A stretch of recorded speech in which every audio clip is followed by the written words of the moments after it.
What's up, guys? Welcome to the Unscripted podcast, episode 5. Sorry about those internet issues we were having. We were having some frame dropping issues, some internet issues, but we should be good. Might be lagged through a little, but it shouldn't. So just let us know in the chat if anything happens. But anyways, we're here. It is 9 o'clock on a Wednesday. I got Dylan right here to my right, Miles over there on the computer.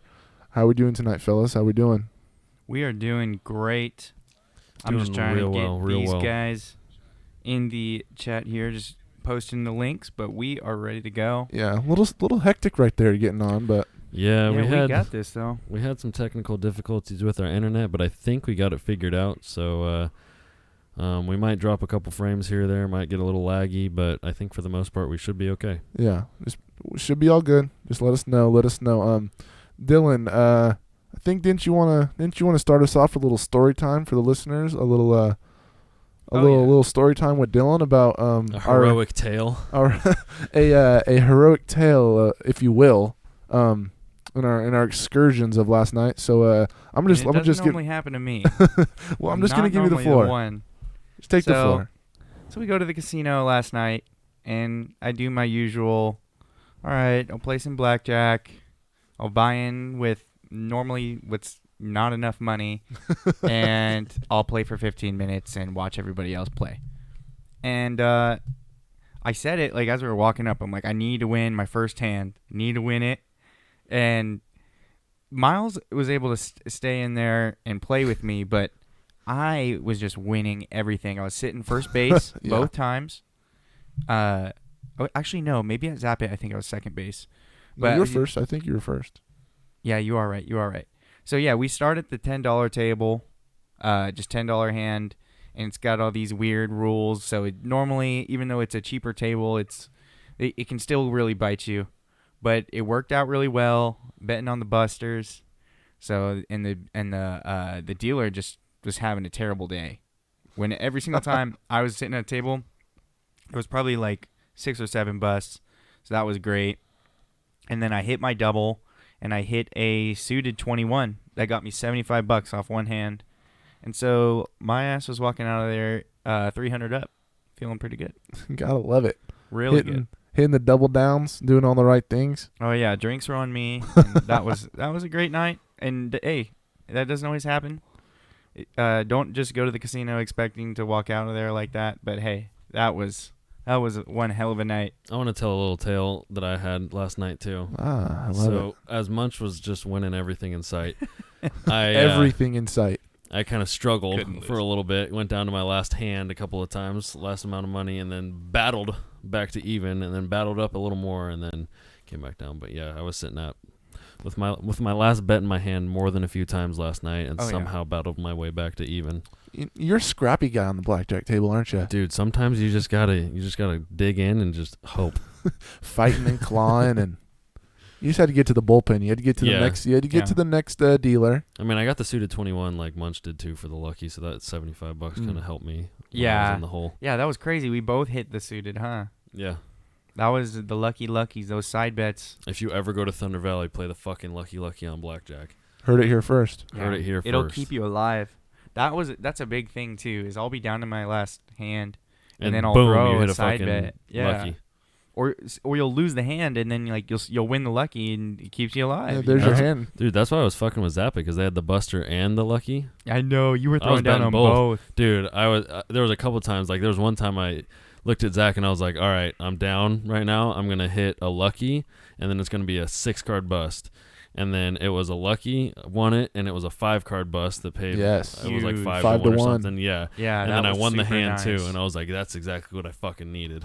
That was super nice. Yeah, I hit that 5-card bust with you, and it was freaking 25. Yeah. Thank you. Right in the pocket. Do you guys think while we're on the subject of gambling and blackjack, like the 3 people at a table, like, do you think that, I feel like that hurts us more than it, I feel like the casino loves having 3 people at the table. Oh, dude, there's not, the cards don't get spread out as much. Yeah. Because if you got 5, like you guys were doing good because you had 3 people on the table who knew what the fuck they were doing. But if you got like 4 at a table, 4 or 5 who know what they're doing, everyone's up, dude. If everyone's on the same page, you're gonna all come out on top usually. Yep. Usually. So I think, I don't know, the 3-person kind And of. if you get a bad shoe, I feel like you're double fucked with only 3 people because you can't spread those cards out as much. Yeah. Yeah, Like once you go through a bad part of the shoe, like you're stuck in it unless you want to just walk away from it. But you're kind of stuck in it for a little bit. But on the opposite end, if it's hot, then you're It's just hot, fucking, it's hot. Thank You're you, going. thank you. Which I should have got up and took Munch's seat the second he got up yesterday because I watched the guy That was next to the me win hot about seat. $600. I know. What Maybe I about should have 10 just hands? kept playing, bro. well, that's what they all say. And then never you lose know. all your money. Hindsight's So. 2020, You just bro. never Wheel of know. Fortune. That first Wheel of base. Fortune. My favorite is like if you can run a single deck with just 1 or 2 people. The Yes. games go by Single super decks, yeah. fast. Single deck, and you can count them, bro. Yeah, and you're damn near counting. And even if you're not counting, if you have knowledge of cards, you can guess. Yeah. You can keep that mental of, all right, a 10's coming, or there's no way the 3 is coming. You know, like you have a good idea with Yeah. single deck. Well, if I'm the I'm a chat 6-deck fan. wants to know, because it's 10s everywhere. Like you're gonna get single deck, you won't get a good hand for like 3 hands in a row, and it's annoying. well, if the chat wants to know what I did, I tried to do a little counting myself. First hand, I bet 15 at Zap It, and I lost. But the dealer was showing like a 6, and he flipped over like 6, 4, 3, 4, 3, or something weird shit like that. And I was like, well, I have $40 left, and I just saw like 7 low cards come out of the shoe. I'm betting my house. I put 40 on the table, and I I'm looked saying, I next time watched when I him went. do that, and I was like, holy shit. hey, you know what? When you have a feeling, you have a feeling. Yeah, Okay. you just gotta go with it. You Yeah. sure did it. And I got like a 12, and the dealer was showing a face card, and he flipped over a 20, and I lost. But hey, you know what? You win some, you lose some. You lose most of them, but it was fun. I liked it. That was like a turning point, you know? Like, am I going to have a big night, or am I not? It was like the gosh, what's the first name? Kevin Cash of the Rays. Pulling Blake Snell. Dude, what the Okay, fuck hear me was out here. that? Hear me out here. Me and No. Kevin Cash are real close in this scenario because we did the same thing. We did a What'd you gutsy do? move. We both did a gutsy move, and it didn't turn out good. But if it worked, everyone would praise us. I don't You know what I'm saying? Well, I don't think what he did was gutsy. I think what he did was too was- conservative. It was really gutsy. It was, oh no, my starting pitcher gave up 1 hit. Let's pull him. That's Yeah, all it was. Very true. But so then, so was I stupid like Kevin Cash? Were we just both No, friends I in think, stupidity? I think yours was just very ambitious. Him, I mean, he's gonna. It was ambitious. Yeah, him. I think he just got scared. He got scared. Yeah. He called the pen way too early. I don't know what. I didn't Dude, even really like, watch the the game. next 3 It was batters just- were all like 0 for 5 or 0 for 6 Was in the 6 series against him. Yeah. No, in that game they were 0 for 6 Oh, with okay, 6 Ks. combined. Okay, yeah. Why? Do you guys care about the stats where it's like, oh, Snell hasn't pitched past the 6th inning and No, like I don't give a fuck. You don't give a shit No, about those? he's feeling it. It's the fucking World Series. He's shoving. Oh, he was shoving. Let him keep shoving. He was sitting like Can't 97. believe he did that. He was sitting 97. I don't know what goes through your mind as a manager. Like, it was a single, right? It wasn't even a triple Yeah, or it a was, double. and he only had one hard hit ball, and it was a single, and then the other single was like kind of a little Like, that is not dribbler. a sign of decay. That is like a sign of, okay, he's just settling in. Let's see what literally. he does. Let's see what happens. And if this is 7th inning or 8th inning, so like you can get to like your closers or yeah. you're just your really good setup guy, but it was 6th. It was the 6th, yeah. So like I think you should always depend on your starter to go at least 6. You No, really yeah. should. But in the playoffs, it's like this new age of playoffs is like, oh, we're hunting outs. We're gonna get one reliever this out, and then we're gonna. Yeah, exactly. It's It's all all about strategic shit. Like we Yeah. want this matchup against this matchup because this. I feel like stats have played too big of a too big of a part in it. You know what I'm saying? Because it's like, Mookie Betts against right-handed hitters in the 6th inning when he's struck out twice. And it's like, are you really trying to play that game? And I feel like a lot of the managers, they're not trying to play it to that T, but I mean, But they have they're still guys looking on at the their staff righty-lefty that do. matchup, and yeah, exactly. It's all playing into it, and I feel like, I don't know, baseball's gone a lot away from like feel. Like, Oh yeah. this guy's like, oh, like, okay, this guy's shoving right now. We're gonna leave him in and see what happens. It's nope. Okay, when he does this, he's more likely to blow up after that, or whatever the fuck it is. I like what you're saying because like you can't. there is no analytics for Blake Snell is shoving and feels amazing today. Like that, you can't put that on a piece of paper and have that be a stat. No, that's just the eye test. Like there's no eye test. It seems like how is Kevin Cash not watching this guy pitch, going, holy shit, there is no one that is touching him. Like how do your eyes not be like, no, dude, this dude's shoving. I don't give a fuck what you have on your piece of paper about this being in the 6th inning, and I don't even know. But looking at the guy pitch last night, I think everyone could see, like, goddamn. Like, I don't know. There's no analytics that can go that can show some guy like in an NBA game who gets hot, or like in an MLB game who just a pitcher who has that look on his face. Yeah. There's no stats for that. Yeah, exactly. It's not the it factor, you know. Yeah. I don't know. I like I said, I think the feel has been taken out of a lot of sports. It's all about winning the math equations, especially in baseball. Especially in baseball. Baseball's got so many statistics. That's why. Yeah. So many different categories of all the different shit. I just think, like, World Series, it's going to come down to, like, who is really mentally wanting it. And you see your guy showing out for the game. It's a win or go home.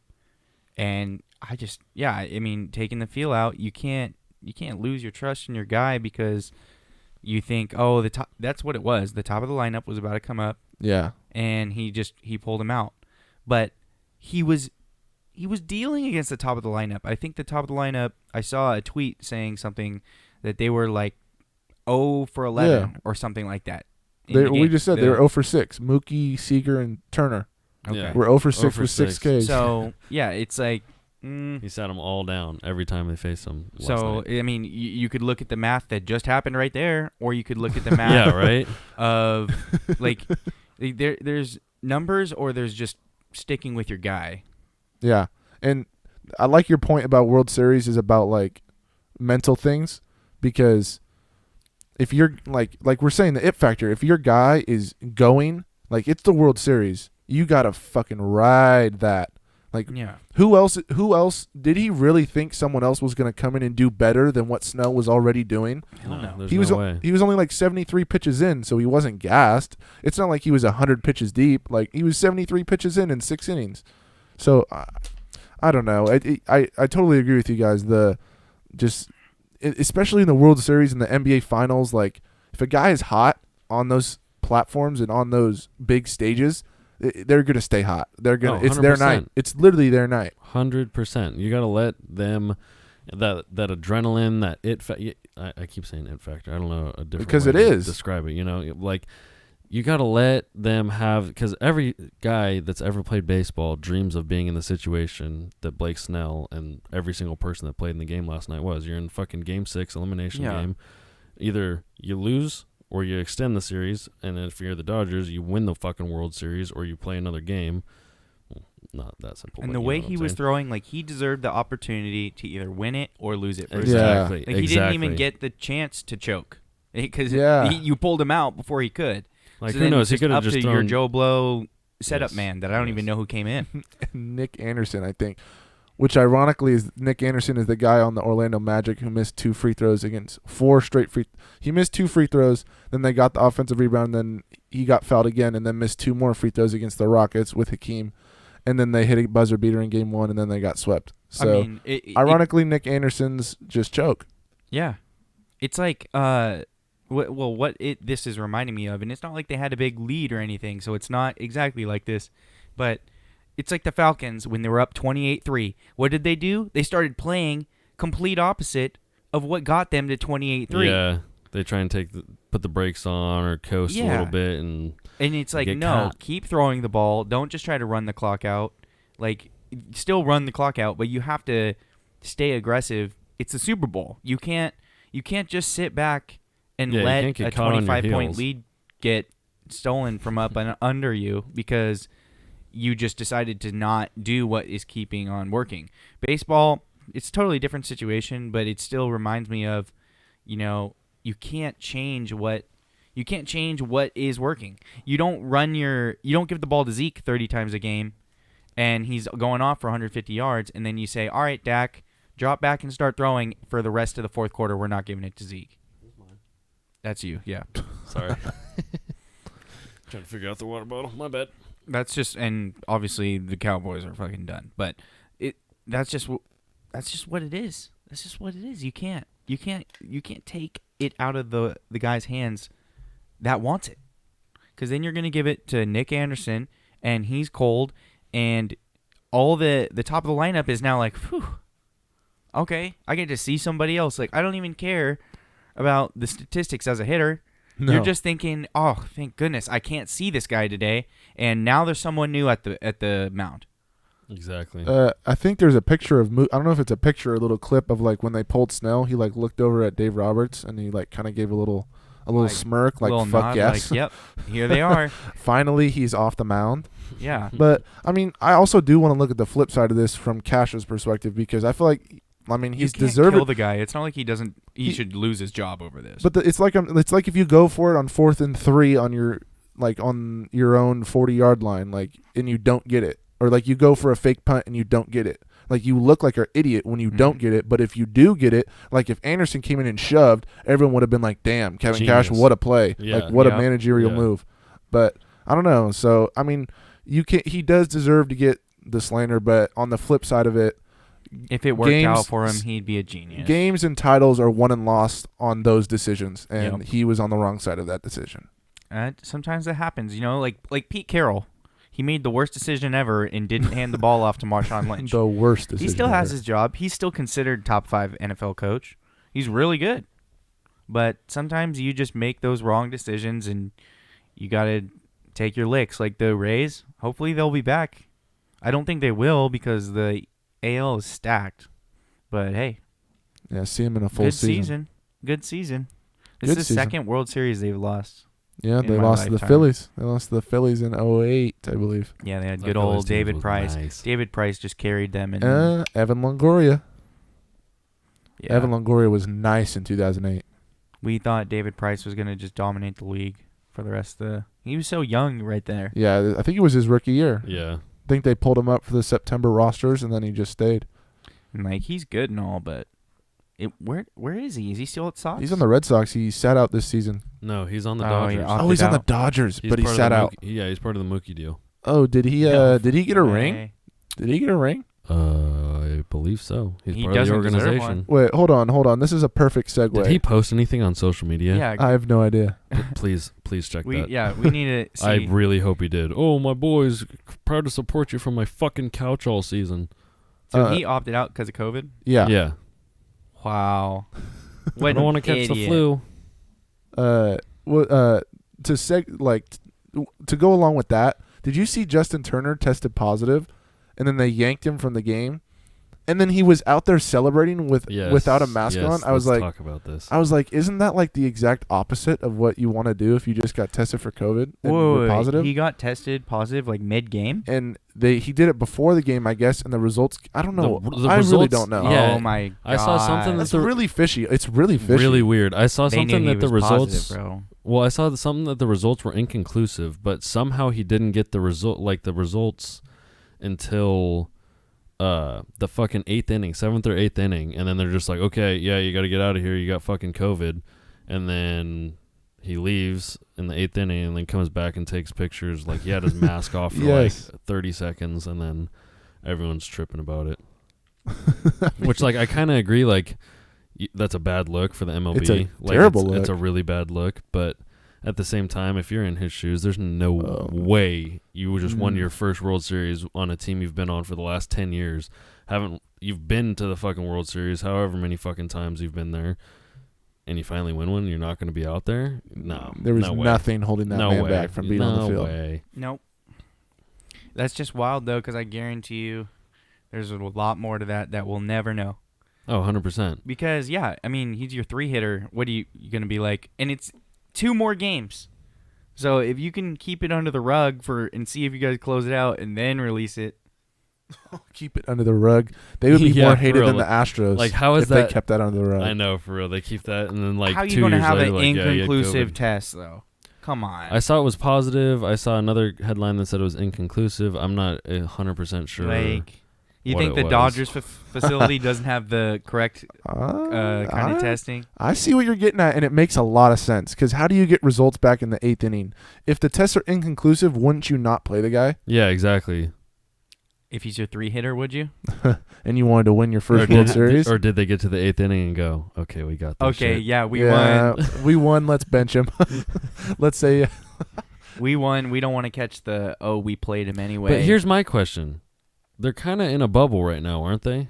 Yeah, Yeah, no, like yeah, they yeah. haven't been seeing their family. If no one around them has came around positive, how the fuck does he just all of a sudden pop up as positive? Like, is anyone else in the Dodgers organization come up positive? now we're stumbling upon a conspiracy Oh, theory. let's fucking I dive love right it. into this shit, bro. Let's cannonball into this Cannonball conspiracy right theory. into this fucking shit. Because there's no way, bro. Like, if you're in a little bubble and there's nobody else coming in there and he's the only motherfucker that's getting tested positive, unless they're not testing staff or something. They have to be tested. Where'd you get it? I don't know. Is Justin Turner married? Yeah. Or did But he have a little? But his family come was in through? the bubble. Tanner in the chat Oh. says Russia. Russia? It could be. Definitely Could be. Russia's Never fault. know. It's always Russia's fault. Could be Russia's fault. That's a good scapegoat.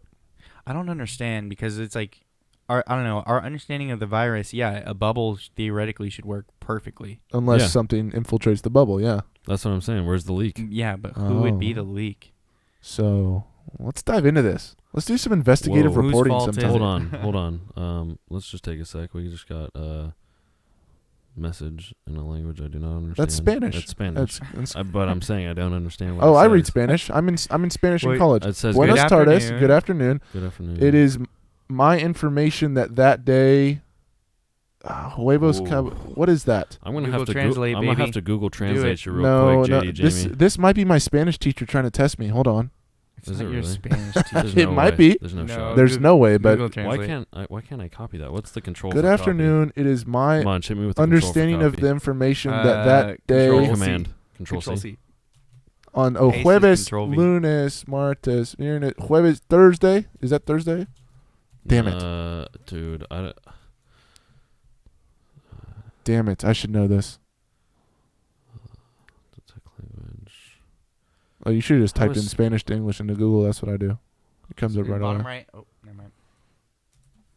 There we go. Paste. Good afternoon. It is my pleasure to inform you that today is Thursday, gentlemen. Ah, I love it. Thank you. Oh. Oh, he might be listening from somewhere else. Maybe that's why he's saying today's Thursday. Oh. Okay. Okay. Well, What's up? buenos tardes to you as well.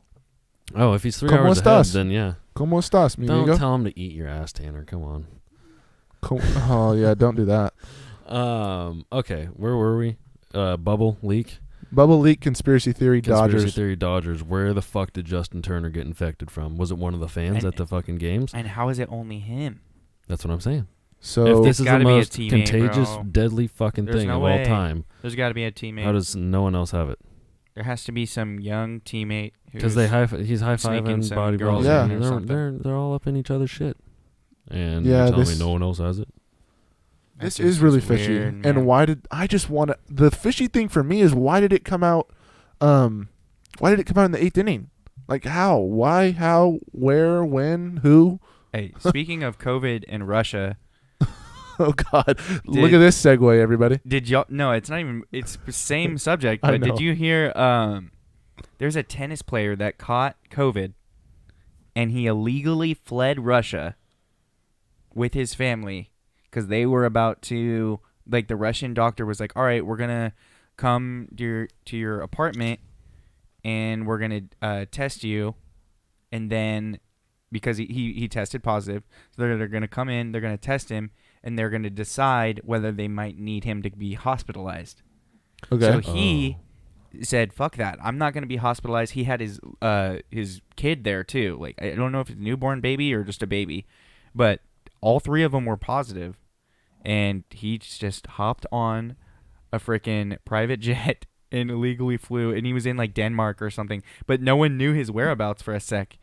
Who was it? I gotta look this guy up because the funny thing is his sponsor is like a private plane company. Oh, he just said. So like, He just said, "Hey, NetJets, I need to fucking get out of here right now. Where am I meeting the fucking jet?" Yeah, so like, pick me up in the Red Square, baby. That's Let's fucking go. baller. yeah, I'm pretty He sure. said, "Oh, Putin, you want to come for me?" And fucking nah, 100%. He used his connections and said, "I'm getting out." dude. Wouldn't you do the same thing though? Sam Querrey. Oh, This he's happened from the US. October 15th. I didn't know he's from the U.S. Yeah, look up the article real quick. It might be pretty interesting here. It's on CNN. What am I typing? Just type in Sam Querrey fleeing Russia and it'll pop up. Querrey. Oh, he's a tennis player? Yeah. So yeah, it was like some tennis tournament that I don't really care about, but Oh, he's facing discipline. Whoa. American tennis player. St. Petersburg reportedly Open. at large after he and his family Whoa. tested positive. He was replaced, however, out of fear of mandatory hospitalization. Oh, Exactly. yeah. If it was possible. If they displayed symptoms. Yep. Oh yeah, fuck. They're That's what it hiding is, out at an 8-month-old Airbnb son. in an unknown European country. Yep. Koreans felt they had mild symptoms after testing positive, instructed to quarantine. At this point, out of fear of hospital stay, they arranged a private jet to secretly take his family across the Russian border. Isn't that Wow. badass? I love That it. is insane. I mean, I I love would it. do the same thing. I think I would have to At also. least Russia, dude, mandatory hospitalization. Isn't that just fancy no. talk for the gulag? Pretty much. Pretty much, I would assume. I mean, all those countries, we're going to fucking come in here and take over the healthcare for you. Yeah. Okay, yeah, fuck right off. Dude, that's insane. Yeah, I would have to do the same thing.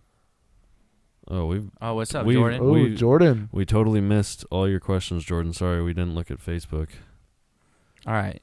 Do we want to take some Let's questions? see. can We take need some to talk questions about for some a sec. stuff.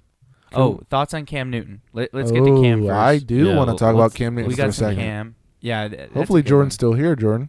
Come back to us, 7 Jordan. minutes ago, he was watching, so hopefully Come back he's to us, still here. Jordan. I mean, my thoughts on Cam Newton are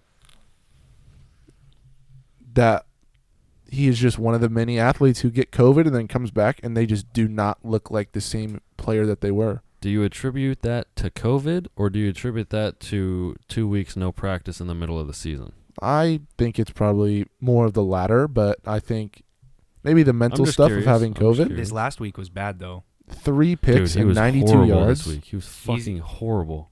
Jordan What's Steyer. up? Yeah, Um, this last week looked really bad.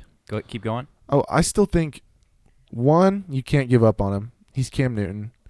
You know, he's still, I mean, I hate to give him this excuse, but he did miss like 12 games last season at the end. And he's coming back now, and he's still getting back in the thick of things. I know he played 3, looked really good. Then he got COVID, Yeah. and then now he's looking really bad. So I'm not pulling the plug on Cam at all by any means, but God, it's hard to play a guy who throws 3 interceptions and 92 yards. Like, it's really hard as a coach. Like, how, Yeah. but my personal opinion, you can't give up on him. You cannot give up on a player who has that kind of offensive firepower, and not He's even massive. firepower, but he can. The way Belichick was using him when they were playing really good was flawless. He was throwing like Yeah. 180 Yeah, yards, it was really good. no picks, and just running like 8 to 9 times a game. Running him 8 to 9 times a game, and then their defense was just shutting down. But he has to be a game manager mixed with not Lamar Jackson, but he has to be a game manager He mixed needs to with run. run it 10 times. Yeah. He needs to be like an Alex Smith who can run a quarterback draw and the option. Yeah. He needs to be a threat I like to that a just lot. get those first downs, those scramble away, and get the extra couple yards. Because that's, like you said, that's how they were winning. And then this last week, I mean, apparently he can't drop back at all because he's throwing the ball away. I think those problems will be fixed. I don't think Bill Belichick will take that, and like he won't accept that. Like, that has to be better. And Brady's had 3 interception games. Like, this has happened before. They're 2-4. They still have a long season. It is a long season. All these power rankings that we're seeing right now is going to be flipped upside down, I feel. That's just the way the NFL goes. The first 2 months is like easy football, and then the last half is bad weather. Defense starts to really show out way more. Your running game is going to be super depending on that. So that is actually perfect for the Patriots. That's how they play. So they need to stick to what their identity is. Cam, I think he can figure it out. I really think he can. I just hope he has a good season. And the Patriots, I don't even know if they would keep him. I just hope he's able to stay in the league so he can get paid, because he's really underpaid this year. Even though he hasn't played well these past couple of weeks, I think he's going to have him right in the run. I think he'll land somewhere. Yeah, I think he will land somewhere. I know where he's going to land. All right. Oh, sorry. I don't want to cut you off. Yeah, don't cut me off. All I was going to say is they can still win the AFC East. The Bills are good, but the Bills are not. They're still the Bills, all right? They haven't won anything ever in our lifetimes, and they choked away like 6 Super Bowls in a row. So I know it was only 4, but wow. I think I know where Cam Newton should land. Where?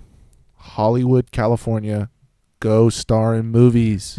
No. Please I become knew an you were gonna actor. say that. Please become the next Dwayne Rock Johnson, Cam Newton. If you're listening to this, do it. I wrote an article about it. Go read it, Cam Newton. All right. While we're on the Pats, what are your opinions on the Pats trading Gilmore? Coming from Paranoid in the chat. Hold up. Who did It's they trade him lagging really to? hard. Oh, No. dropping I don't hella think- frames. Great.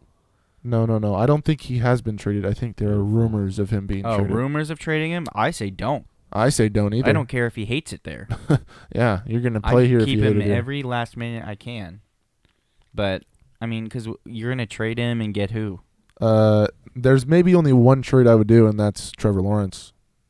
That's basically it. That's all I can think of. Trade for the Jets' number 1 overall pick for next year. Give him Gilmore and a first rounder for Trevor Lawrence. I also saw something that the Jets might trade that pick. Like the Jets might. Yeah, they might. Just deal it Because out. there's plenty of teams that need a quarterback. It's not just them. Dude, we're lagging super fucking hard right now. Damn. Are they not hearing us? I think they're hearing us because they're still responding. EG400 in the chat said, I got a question for Mr. Lowe. Oh, wait, go back to Paranoid. He said something about they confirmed it. No, they said they want to ship him. Been confirmed. Wow. Well, I'm telling you, I would only trade him for one person, and that's Trevor Lawrence. So that's my take on the matter. Yeah, I mean, Stephon Gilmore is amazing. I can't believe that they would want to get rid of him. I think this may be a sign. Maybe Bill Belichick is going to say, screw it. Cam, good luck. We're throwing the ball 40 times a game. We're going to try to tank. Why wouldn't they tank? Yeah, They're right there in the running. 2 wins. and 4. Yeah, I mean, even if you don't get Lawrence, you're going to have the Fields. There's that North Dakota State guy, Trey Lance. North Dakota State guy's good. Yeah. Trey Lance, he looks good. There's plenty of talent, and this rebuild and try your rookie quarterback things, it seems to be working out for a lot of guys. You get to pay that guy nothing. You get to stack up on all the talent around him, and they're young. They can take hits. It's just, I don't know. It's kind of the new wave. Like Justin Herbert's working out. No, but they haven't won very many games. That's the thing. People want to win games. Yeah. Well, I mean, they're in it a lot. The Chargers are the Chargers. They lose close games like every freaking year. God, how do they keep doing that? They manage to get Goodness in gracious. every game.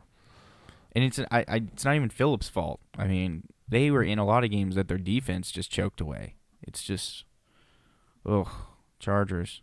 They get them back in San Diego, though.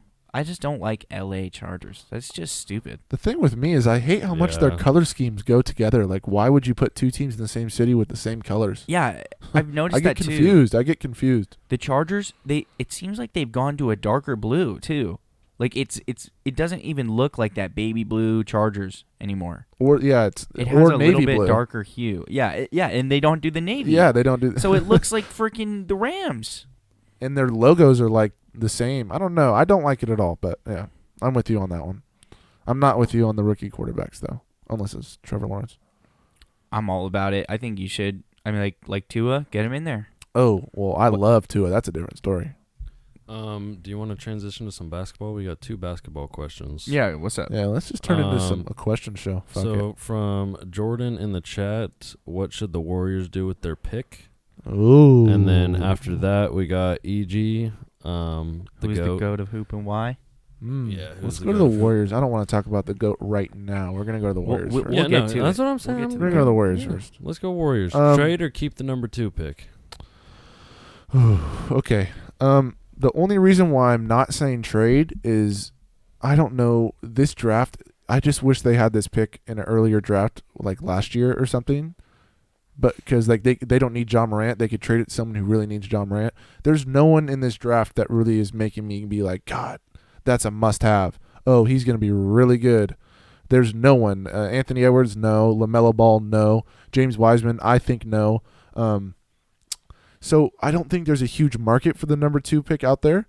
I mean, I would sure love for them to shop it out. I would love for them to shop it out and see what they can get. But I don't think they're going to get what they need to better their team more than the number 2 pick would. Like if they took Wiseman, 7-footer, just put him as your center, be your shot blocker, be your rim runner. That's probably your best bet than trading the number 2 pick for like I don't even know who would give up for the number 2 pick. Some team who's stupid, but might be the Kings. Fuck, but no, we're not. But the draft just isn't very good. So I say keep onto the pick, take Wiseman, just groom him because I feel like you're not gonna get anything better. And or it's kind of a guy you need. Or here's a big take right here. You could take the guy from Florida State, Anthony Vassell, who is 6'7". Like a Clay, he's basically like a prototypical Klay Thompson. He's obviously probably, who knows if he's going to be that good, but they say he's a long-armed 3-and-D guy. I think he was like 43% from 3 at Florida State last year. Really good on defense. That fits your team more. So maybe a trade, maybe a trade down from 2 to like a 7 or 8 to get Vassell. But if they were like number 2 pick, we're just going to get our guy. Like, fuck, we don't need Wiseman. I want Vassell, shoot threes, play defense, fit more with what Steve Kerr wants to do, and play Draymond at the 5, which they could do in late game scenarios. I would be perfectly fine with that too. So so I guess this is a long way of saying just keep the number 2 pick. Keep the number 2 pick. I agree. Yeah, I think you should keep it. If you can pick up a big man that's better and still remotely kind of young through that, then yeah, like if you can find some role players, someone that could be your 6th man. Tanner just said a trade calculator of the Warriors giving the pick and a player to the Sixers for Embiid. And if the Sixers do that trade, whoever is the GM now, I don't even know, deserves to be fucking fired He's as ever an in interim baseball. GM, I'm pretty sure. Like, why would the Sixers do that?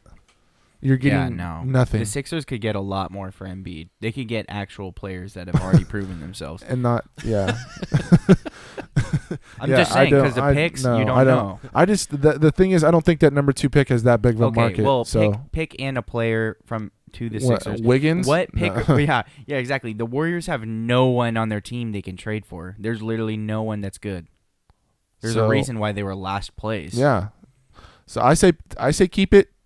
Take Vassell if you really want to. I think they should take the Wiseman guy. I think he would fit good for him.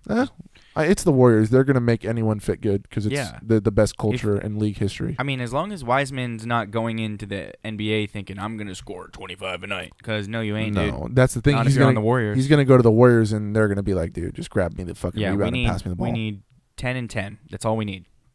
Well, the player was Klay. No, never trade Klay. Klay is a once-in-a-generation talent, too. Yeah, if you got rid of Klay, then you're smoking something. Because that's fucking just high, nuts. man. He's too good. Klay is too good. I wanted him to go to the Lakers last year when he had his free agency option, and then the Warriors just gave him the most obscene amount of money they could. Everything he wanted and more. Yeah. Good. He deserves it. All of it. He deserves all of it. Giannis to SF? Never. If you, like I said, someone in the Bucks organization need to clean house if someone makes that trade and fire everyone. I don't think they're gonna trade Giannis. They'd be stupid too. The Bucks need to run it back. That's what they need to do. Just calm down and run it back. Put the pressure on Giannis. Giannis is his mantra is to not be all controversial. So I don't think he has the balls to leave. If they put it on him and they offer him a max contract, I don't think he has the balls to say no. I can see that. That's kind of his personality. Yeah, laid like his back. personality isn't like, oh, I'm gonna do my own thing. I'm gonna run this. He's like, oh, if coach doesn't tell me to guard Jimmy Butler, I'm just gonna sit back and watch Jimmy Butler score 40, 30, and 10 on us.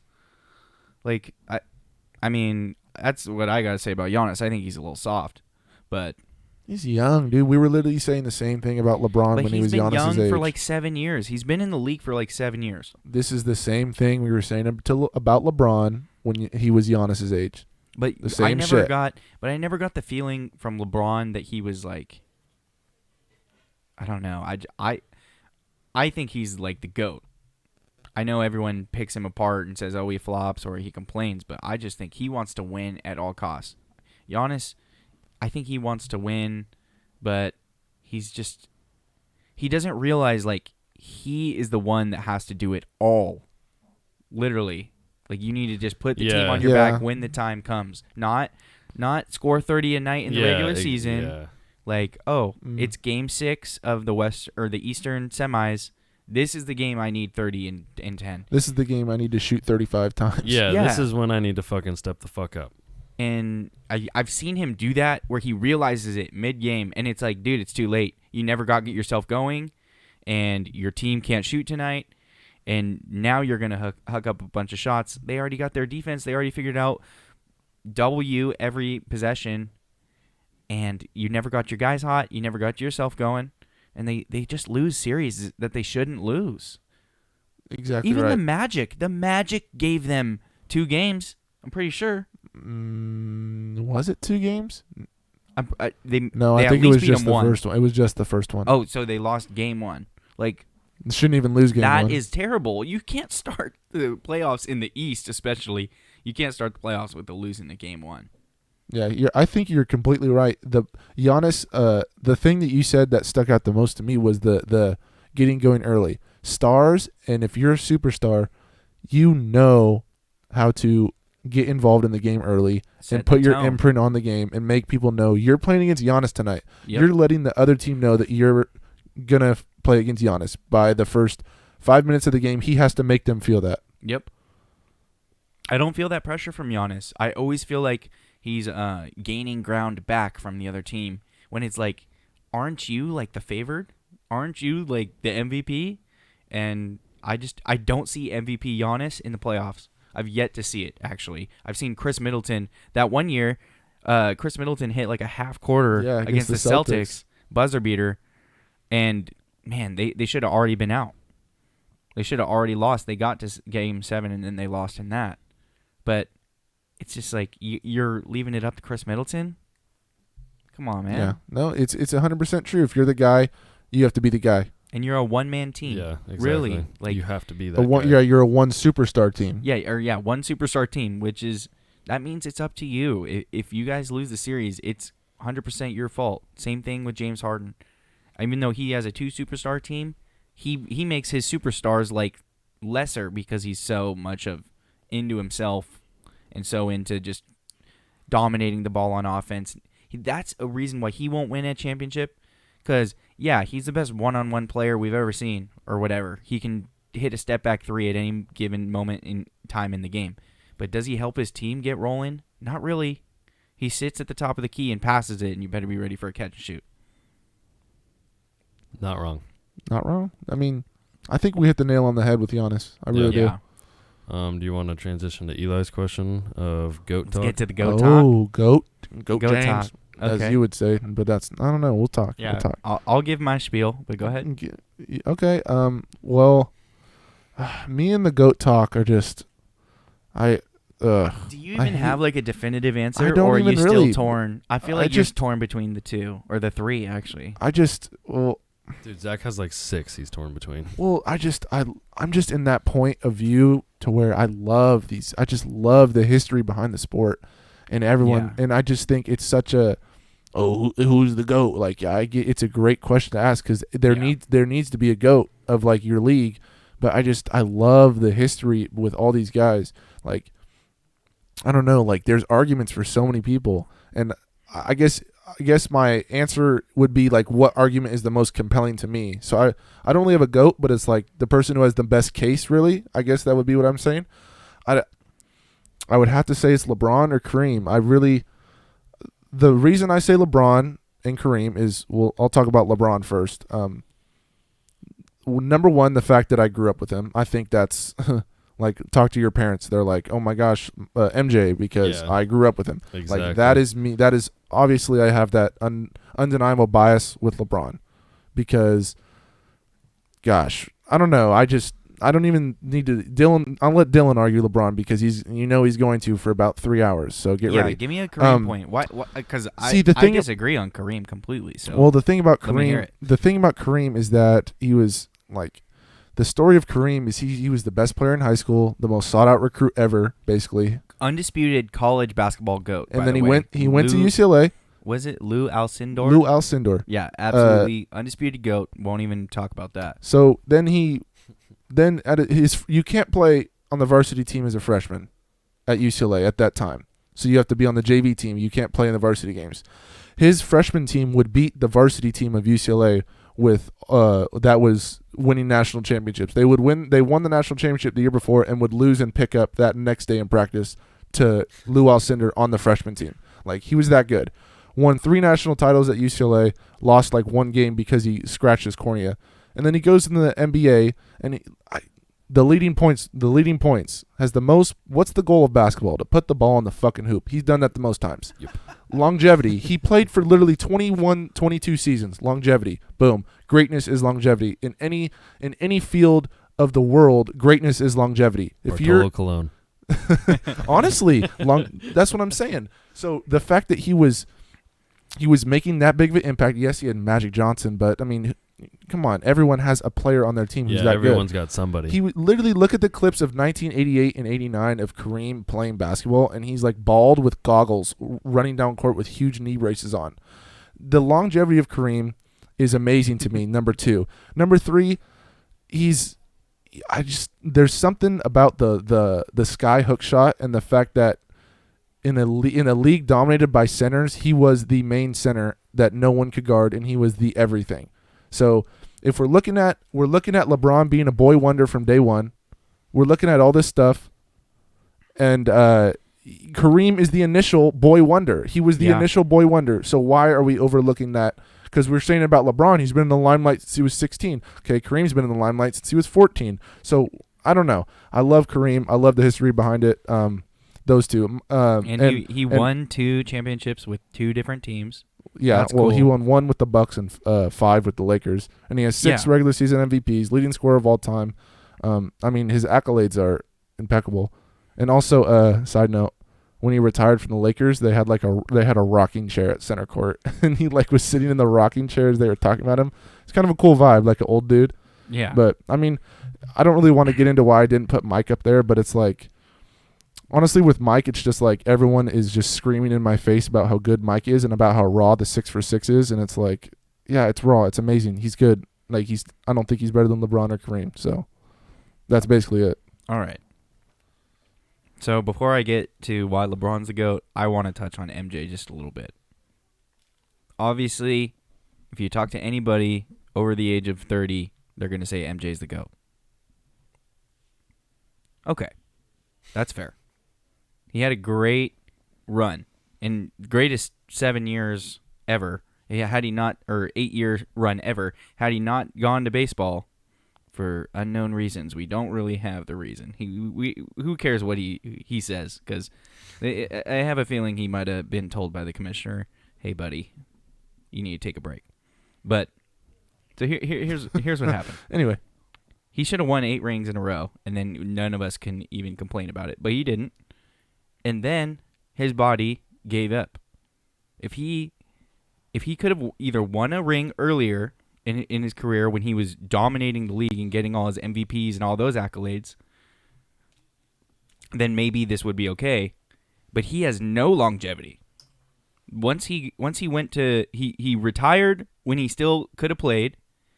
37, 38, or 38, 39, and then he comes back at 40, and he's not the same guy, which is like, okay, you're 40, and we can't drill you for that, but you miss out on all these longevity stats that really just boil me over to LeBron.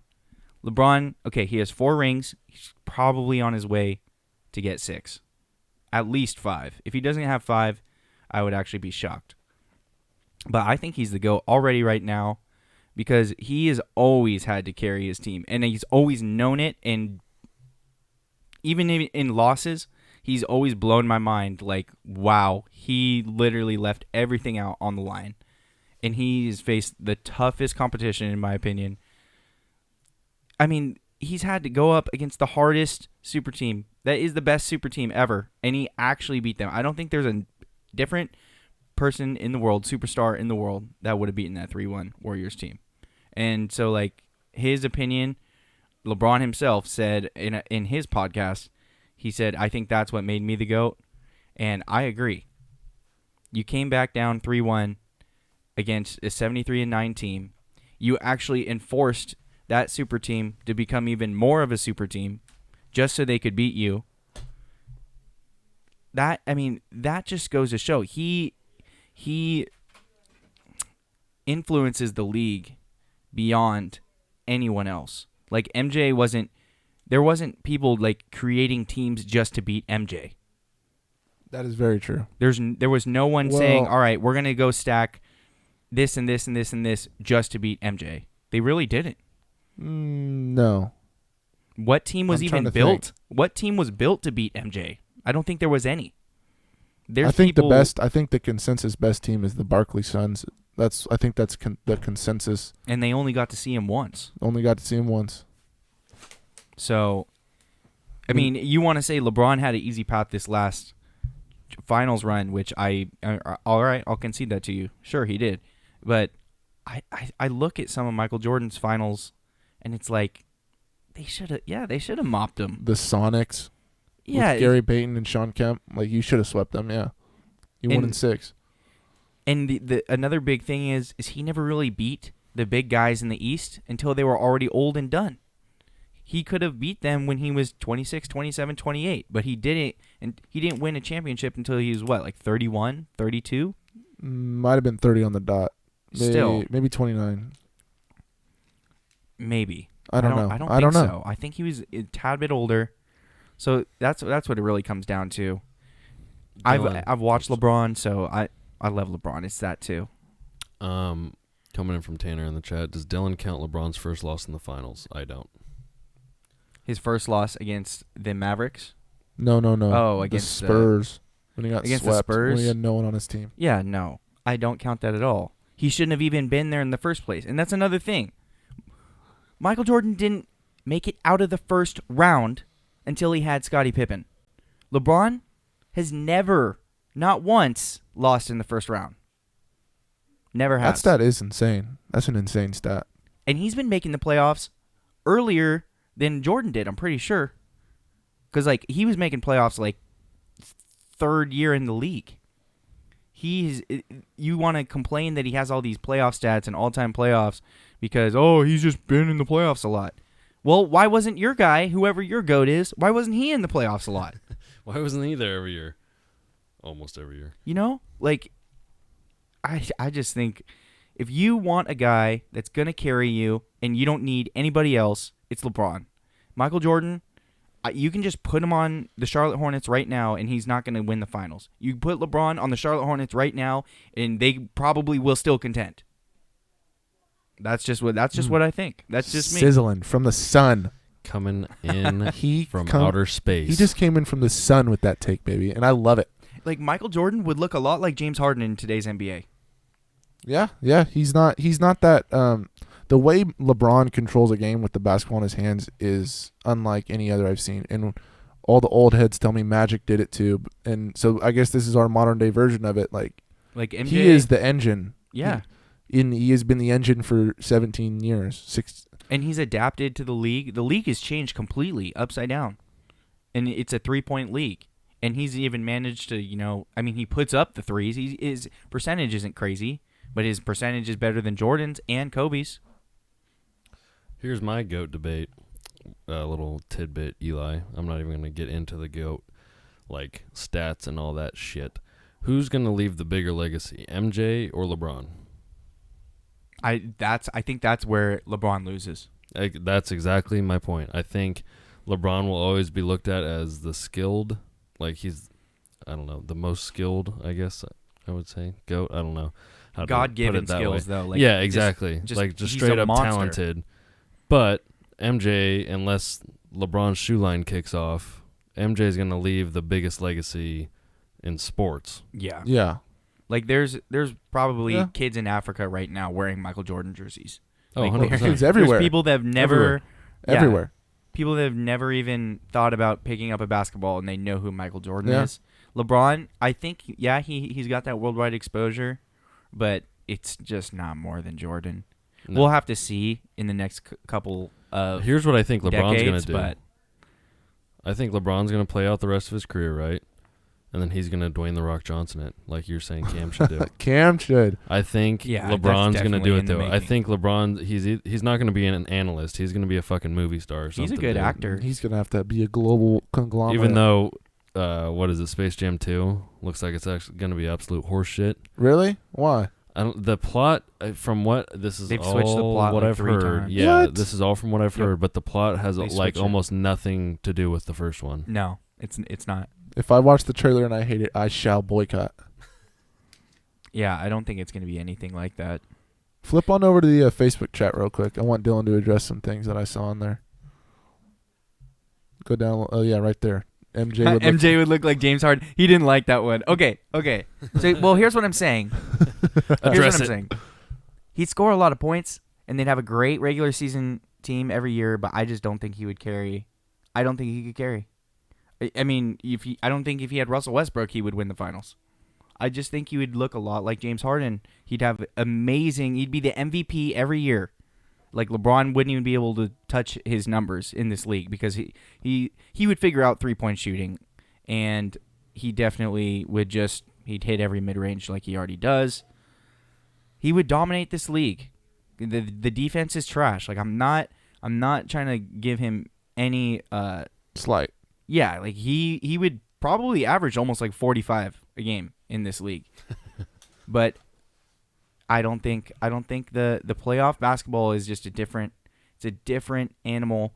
And also in this league, you have a lot of sensitive guys. You can't be a jerk anymore. Oh no, the dudes are complete pussies now, dude. Yeah. Like if you say something wrong, they get their feelings hurt and they go to the press with it. And, I'm cry about this, cry about that. I'm a better man than him. Yeah. Like I love Jimmy Butler and all, and I think he did great things, and he found his spot. But his personality was only going to work under a Pat Riley owned team.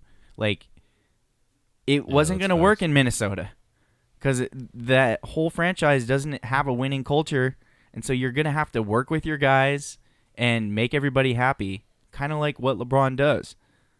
And I don't think MJ would have had that. I don't think his social skills was more, fuck you, I'm better. Yeah. Get better, get I better, agree. get better. And that doesn't really work with this age of players. I think you would see a lot of first run outs just like he already had. Some of the MJ and like Kobe stories about them in practice with like some of the young guys or like Oh, yeah. some of just going head to head with them or just straight up shit talking them. Like you're never gonna hear shit like that about LeBron. You're never gonna hear shit about that like that about any of these new age players. Like you're not just gonna have someone going, "You fucking suck. Come on, we're gonna fucking just play 1-on-1 until you can do this." Like yeah, and that works with a lot of people, and it it worked gets it to click in clearly the brain a little bit. in the era he was in. It worked. It got these guys. It was a much more physical league, so you had to kind of just be more gritty. Yeah, exactly. But LeBron has figured it out in the fact that you need to keep everybody happy, keep your home in order, and just be great friends with the GM. Hey, I want this player. Let's get this guy. MJ, he had beef with everybody. He had beef with the owner. He had beef with the coach. Well, not the coach, but the GM. Yeah, not the coach, but yeah, it's not gonna work. That's not gonna work here. Well, actually, he did have beef with Phil at the beginning. I thought he did at the beginning because he didn't like the triangle. He didn't like having to pass the ball that much. Yeah, he didn't like having to change. Sounds like James Harden. That's all I gotta say. James Harden. I would To wrap it up, I would be. This is a weird wrap up, but I'd be really curious to see if MJ could pick up the 3-point aspect of the game today. Who is the fourth best PG in the league behind Whoa. Steph? Oh, that's Dame, getting deep. Steph, Fourth Dame, best? Luka. The fourth best?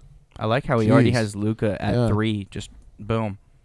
I haven't even thought about the fourth best point guard. I stop after Okay. Steph. I like how Kyrie isn't even in here. I stop after Steph. Okay, I would. No. I don't care how much Dame and Luka, and I would put Kyrie in too. Kyrie's At second 2? best. Yeah. At 2? Yeah. How, Sway?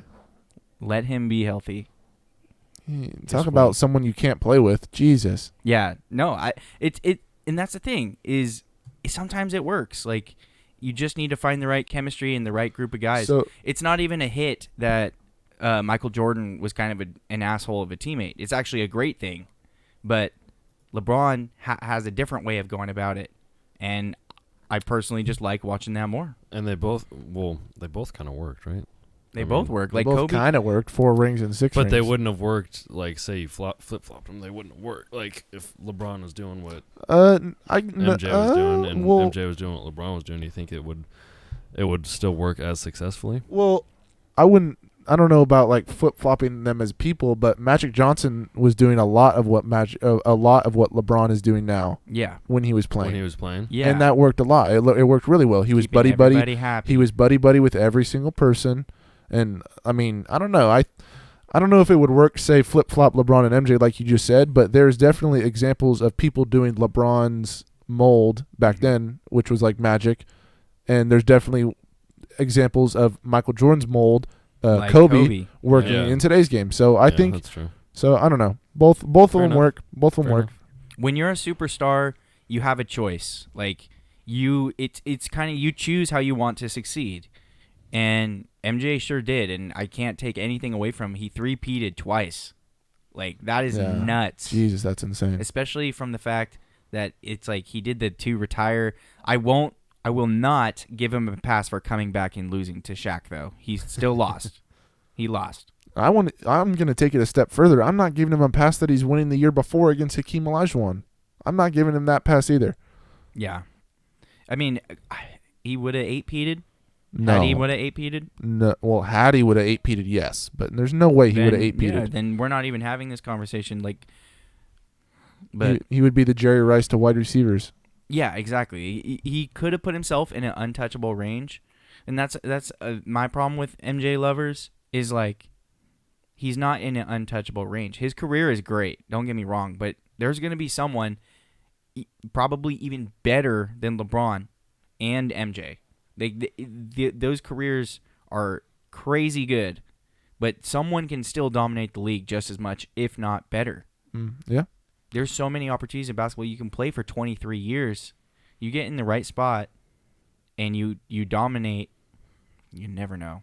Well, like it's so weird to talk about different things that a superstar can do to make their teams great because, like I said, there's a Magic way and there's the LeBron way of being very charismatic, being very I'm gonna get my teammates involved, flashy passes, big dunks, big point guard. Yeah. You know what I mean? I have my big man with me. You got the Kobe and the MJ way, which is give me the fucking ball. I'm literally gonna do this. I'm gonna win this fucking game. And Get out of my way. But there's more ways to it, and if the person I'm thinking of is Tim Duncan and Stephen Curry, is the way they did it is God. I'm the fucking nicest guy probably on the planet. And all of you guys deserve everything that I'm getting. I don't need to be in the limelight at all. Mm-hmm. You know what Steph Curry could have done? Draymond called him on the phone and said, look, KD wants to come play for us. What do you want to do? Steph could have said, fuck that. This is my team. I'm doing this. I just lost in the finals. I'm going to prove to everyone that I can do it myself. What he said was, are we going to be better as a team? Probably. Sure, let him come. I'll do whatever I can to make his time here worth it. Tim Duncan was doing his thing early on with David Robinson. He was old, but it was Tim Duncan on the early Spurs. They bring in Tony Parker. They bring in Manu through the draft. And it's like, these guys are good. Tim Duncan was like, all right, you know what? We're an even better team now, aren't we?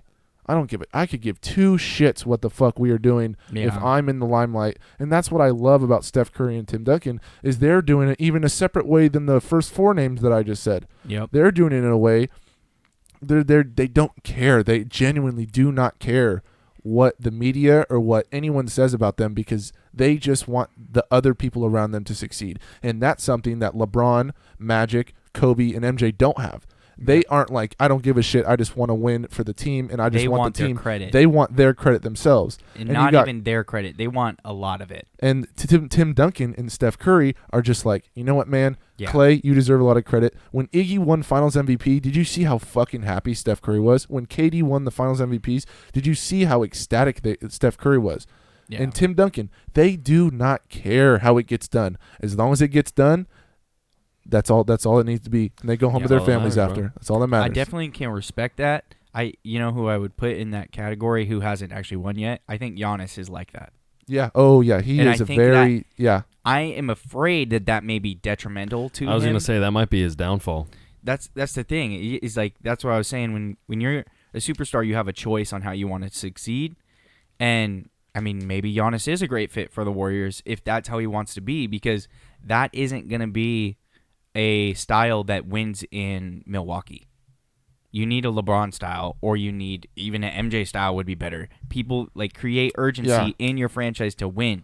The thing that really works for that Tim Duncan and Steph Curry method, which Giannis does not have, is, well, teammates, but I don't want to bring up the teammates, the culture.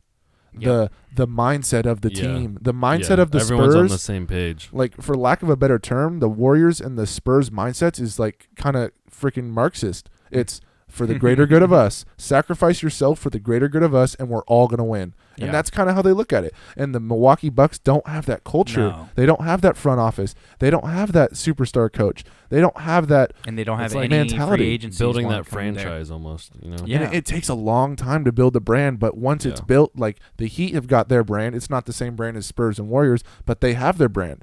You got to build that brand. The Bucks don't have a brand. Yeah, you can't have a nice guy that's like, oh, I don't need the recognition. I don't need the limelight. Like, no, you're in Milwaukee. You need to be demanding the limelight because no one even cares to watch your games anyway. Yeah, no one gives a fuck about the Bucks in the first place. And if you're going to be a superstar and be a beta, it's not going to work. You got to be an alpha. And it looks a lot like San Antonio, dude.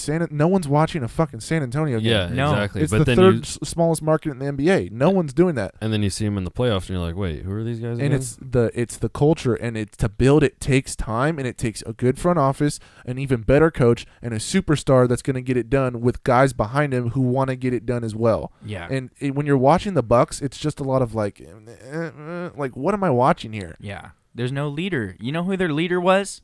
George Hill. George Hill, yeah, it was. George Hill was your leader. That's why they did the boycott. The boycott. That was because of George Hill. Now, I'm not saying that that's bad or anything like that, but still, Giannis wasn't even. I don't even think he was in that conversation. No, I get it. He's from Greece. He's not American.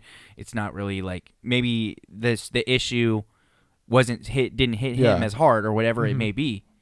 But still, you clearly don't have control of your team if 15 minutes before game time, George Hill says, fuck it, I'm not playing. And then everybody else says, maybe I'm not playing either. You know, I get it. Maybe it was a spur-of-the-moment thing, and it really was a powerful message. Like everybody didn't play that day from then on. MLB took a break and all of that. But I just don't think Giannis is like, he doesn't have a hold on his team. He's not giving his guys that urgency. Like, I want to win now. I'm in my prime now.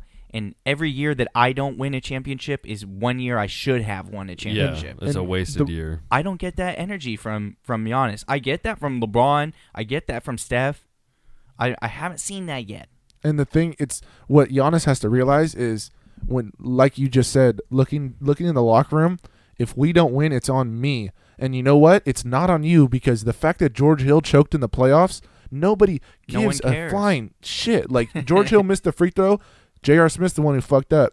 Everyone, in 20 years, we're just going to remember the fact that LeBron lost the finals. Yeah, like, we're not going to care. Oh, another finals loss. So when Giannis looks in that locker room, he has to kind of have that, well, it's going to be me. And in 20 years, they're going to say, hey, remember when the Bucks choked? That was Giannis. It wasn't even Chris Middleton or George Hill. It's you. Remember when Giannis. Yeah. It's remember when Giannis. So I don't know. He's got to get it clicked. He's got to get it clicked in his head. I don't know. It's got to. I just hope he realizes he's young. that because he's young, dude. He's young. I know he's young, but every guy, had they just figured it out a year or two earlier, they could be the GOAT. If you just figure it out and actually start winning young, then when you're you still have your prime years, but your basketball IQ is 400. Then you can really just rack it up. Like. We're waiting for somebody to take over like LeBron has now. Because at this point, LeBron is just he's not what he was, where he literally is just dominating the league and he's like MVP. He's not at his MVP status. He needs AD, he needs his team, he's just a teammate. So we're waiting for that one guy that just he plops on a team and all of a sudden go run through him and everything works. And that's the thing with I thought Giannis could be that. And that's a perfect point because LeBron, and I'm bringing up Tim Duncan again, but it's the same as Milwaukee. They get drafted to teams number 1 overall as the chosen one, and they get drafted to teams that are in the middle of the Midwest or the Southwest, and no one gives a shit about these teams. No one gives a crap about the Bucks, the Cavaliers, or the San Antonio Spurs. They're the number 1 seed in the East, and they get no TV ratings. Keep going. And so they don't. So when you get drafted to a team that doesn't have this long pedigree of great basketball and championships, it takes a different type of breed and a different type of player to get that city. And like you're saying, you get plopped on the team, and it just is different.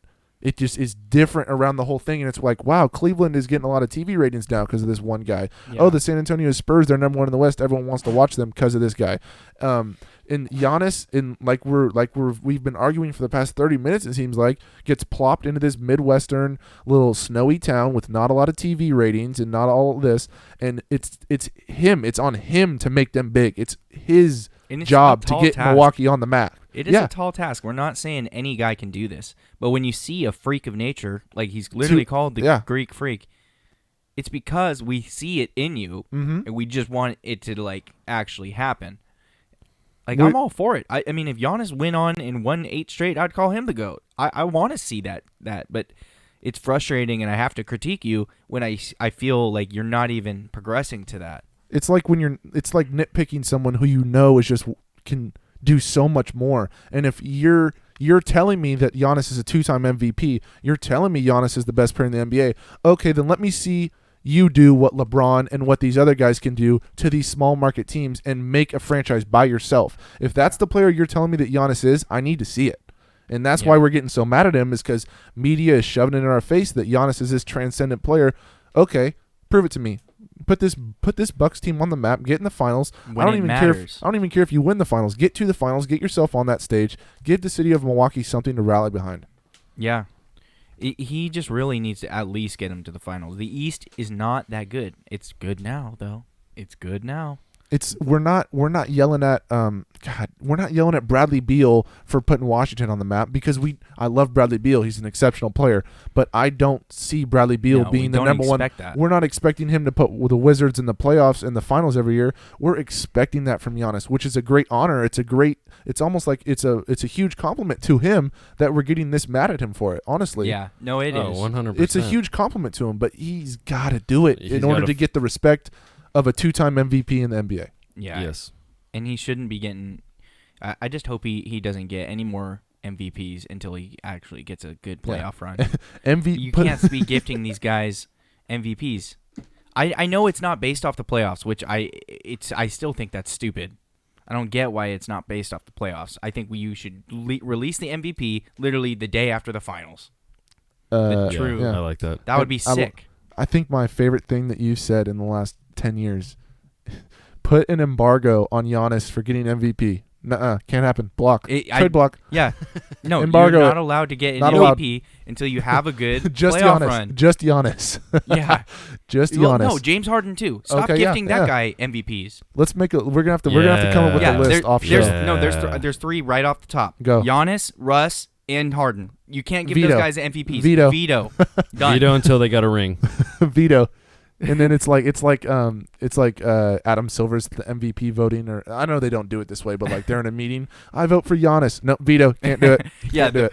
Well, the votes came back. We had 400 votes for Giannis, and we had 15 for 80. like the next guy. Yeah. So the MVP is Stephen Curry. Yeah, the next guy. Sorry, Fuck, we with gotta a give it to total of LeBron 15 again. votes out of 700 votes, he wins. Yeah, because this is what occurred to me a few days ago is that NBA is the biggest proponent of sports of postseason success defines you later on as your greatness. Yes. In baseball, yes, but not to that extent. Not to that extent. Football, not to that extent. I'm telling you. Yeah, I mean, football, you might never win a ring, and you're still a Hall of Famer easily. Yeah, easily. We pride postseason success in the NBA so freaking much. Like Yeah. that's the only thing we care about nowadays is NBA.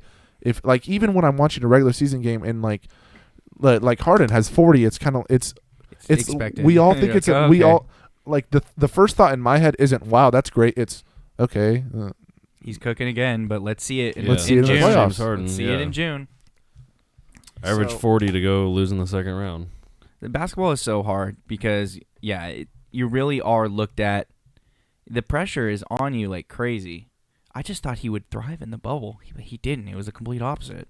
But he lost his team. He lost his team because he never had control of it. And the second the shooting in Milwaukee happened, he couldn't corral them back to focusing on basketball. He couldn't. And I'm not saying that you shouldn't have the reaction to the Milwaukee shooting because I get the anger and all of that, but he didn't have the leadership skill to say, "All right, to guys, bring them together after we're gonna that. win because of this shit." Yeah, exactly. Propel them forward instead of keep them in the moment. You know. Where the Lakers really kind of did the opposite of that. They were like, "All right, Kobe passed." They didn't make them like they didn't feel pressure because of it. They were like, "No, we are going to win this." I think if they played the Clippers, they still would have won. Like I think they were just on that championship That mindset. steamroll hype. See, I don't think it's the opposite. I think what the Lakers and Bucks had was the same thing. Is you have these tragedies that happen in your city, Yeah. and is it going to fuel you, or is it going to? I don't want to say get in the way because obviously what happened in Milwaukee was terrible, and like I'm not trying to say. Yeah, that's a real life situation. I know. I'm not trying to. them I'm not losing trying to the playoffs belittle that doesn't situation.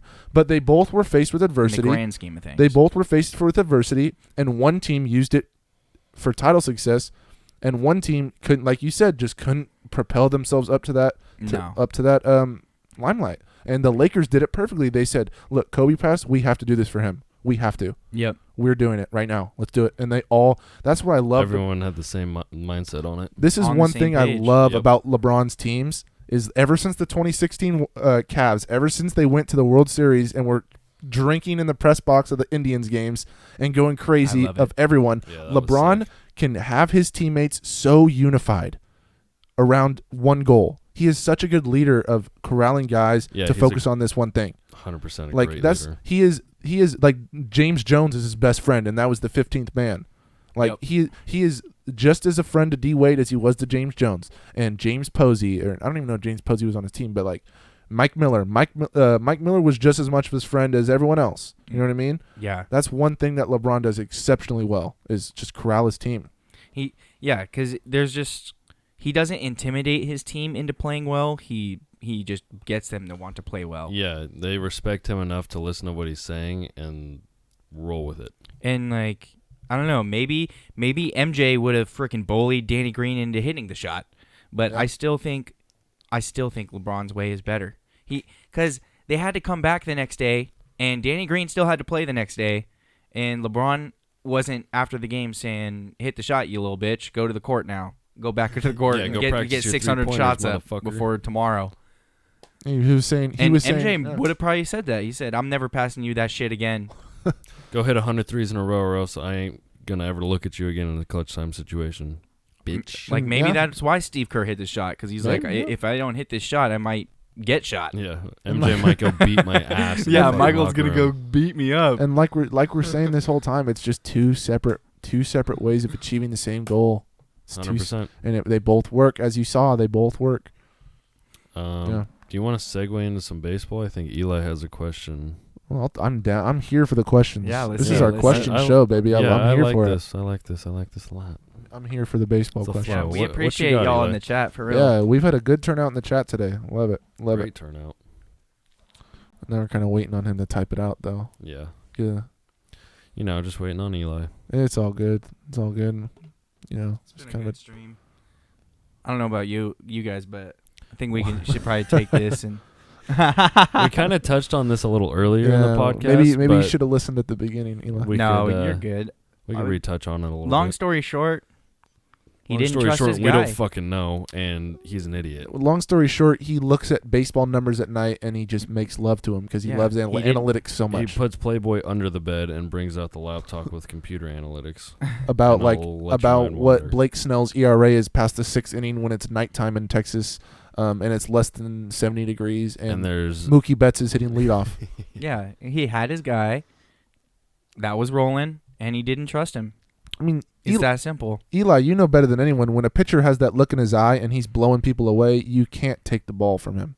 And No. if I'm Blake Snell, I'm not giving him the ball. I'm saying go the fuck back to the dugout. Get your ass back in the fucking dugout. Yep. And that's an MJ thing because MJ would do it. Yeah, that's 100% an MJ thing. He would have been like, no. Get the fuck out of here. I got this shit. Like, let me take this top of the lineup and then pull me. That would have been huge. Just take off one more at bat from the top. We touched on this too, Eli, a little bit, but we can retouch on this again. Better way to ask this question: do you believe in the science and analytics, or more of an old school? I said that baseball and a lot of professional sports have lost the touch and the feel of like the game. It's more shifted into what are the numbers of this and what are the numbers of that. Yeah. And baseball is a crazy analytical sport as it is because there's a fucking stat for everything under the sun. So, I mean, you guys can retouch what do you on think? that I'll go after you, Dill. I'll go with, I mean, obviously you got to do a combo of both if you're going to actually win. Yeah, There's 100%. a lot of luck that comes into 100%, this. 100%. But I'm an old school guy. I would rather live and die with my best pitcher on the mound, gut instincts who's maybe 10 pitches more than he should have. Then I would rather throw in my setup man and lose. Like, I got to go old school on this one. The analytics is probably proven to win a lot of World Series lately, but I can't see myself as a manager watch my guy who I threw out there and trusted him to start, and then he gives up one single in the 6th, and I pull him. And 6 is the magic number. Like, I just want my guy to at least get me 6. And nowadays it's 5 or 4.5 or 4. And that's where I'm not analytics. I think that's too low. You're putting way too much on these setup guys, and all it takes is one setup guy to have a bad night, and you just screwed yourself. Have a sweaty palm. Yeah, and clearly that's what happened. I saw it was 1-0, they're up, and then boom, 2-1 Dodgers. Well, off a pass ball and a grounder to first base. So I got a little take on this. Yeah, go for it. I can't hear it. See, I can't be a hypocrite because I love Billy Bean, not just because I'm an A's fan, probably just because I'm an A's fan, but I love Billy Bean and I love Daryl Morey. So if I'm in agreement with you two, with my two colleagues here, because you do need both. You do need an aspect of both. Okay. I am more of an analytical and science guy. Yeah. If I had to pick one, I would probably say I'm more of an analytical and science guy. But the human part of the game is still there. There are still human beings, and there are still variables that go on that are human, like the Rockets. They missed 27 straight threes in the Game 7 against the Warriors in 2016, I believe. Was it 16 or 17? 16? 7. No, yeah, it was 16. Was it 16? No, because that's the year LeBron won, right? The 16 was when they beat the Thunder. Okay. It was 17. Okay. You can't. There's a human aspect. There's no computer algorithm you can write up for missing 27 straight threes, because the algorithm is, they'll make their next 27 because law of averages. Like, there's no error algorithm. Code. Yeah, error code 404. There's no script not found. Reboot. And just like I explained earlier in the show, my point was that the look in Blake Snell's eye and the way he was blowing away hitters, there's no analytics for that. There is, I am watching this dude shred the Dodgers right now, the best hitting team in baseball. I'm watching them just get absolutely diced. You can't pull up a Microsoft Excel spreadsheet and put that in as like stats. That is he is on fire. That's well put. That is a dude. Tyler Hero just hit 3 straight threes.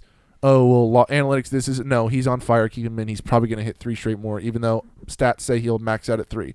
That's a weird example, but the human aspect of the game is very real. And I keep saying the look in someone's eyes because I've played college basketball. I've played a lot of sports.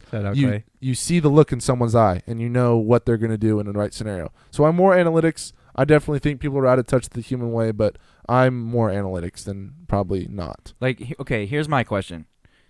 The Rays, say we could just run a simulation of last night's game and then a version where Blake Snell stayed in, he got raked, and they still lose.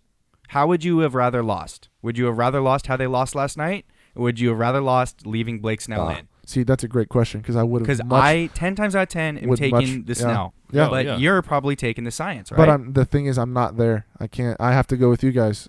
I don't know if that doesn't make me more old school than analytical. That's just I would hate to lose by taking out my starter who's just diced for 6 innings and then put someone in. Like as a manager, if I'm Kevin Cash, I'm probably not sleeping for the next 3 nights. And you're getting killed. You're the head coach, so you lose the World Series. You're getting killed either way. It doesn't matter. Yeah, true. So you have to choose. How do I really? I mean, that's the way I'm starting to look at it. Is how do I want to lose this game? Yeah. If I'm gonna lose, how do I want to do it? And he chose his way, but clearly, he should have probably gone the other way. I just think his chances would have been better. But you never know. Like Snell could have been raked. We really don't know what happened. That's up to the gods. Variables. Baby. That's just that's how I choose. Teddy Williams up there probably knows what might have happened up at the playing baseball at the cornfield. He would have said you should have put me in because I bat 400 for my career. It's like the old you think Bob Gibson, Nolan Ryan, Tom Seaver, Greg Maddux, Tom Glavine. Do you think if the manager went up and said, "Hey, Bob Gibson, you've thrown 6 innings, 2 hits, 9 Ks, 73 pitches, dude, I think we're gonna go to the bullpen." He might have pulled out a gun and shot his manager. And said, "Fucking get off." Nolan Ryan would have just beat your ass right. Nolan Ryan would have swung on him. Nolan Ryan would have swung. He would have. Oh, I can't even fathom what would Rainey Johnson do in that scenario? Slap you across the diamond. Like, One paw, just fucking 8 feet long. Jeez. Pedro, what would Pedro do if you tried to take Pedro out in that scenario? Yell at you in Spanish and fucking and this isn't throw a ball at your face. You're throwing a shutout. Like, you still got shutout on the board. Come on. This isn't Armando Galarraga tossing an almost perfect game. This is Blake coming down to an ump. This is Blake Snell, the 2018 AL Cy Young Award winner who won 20 games with a sub-2 ERA.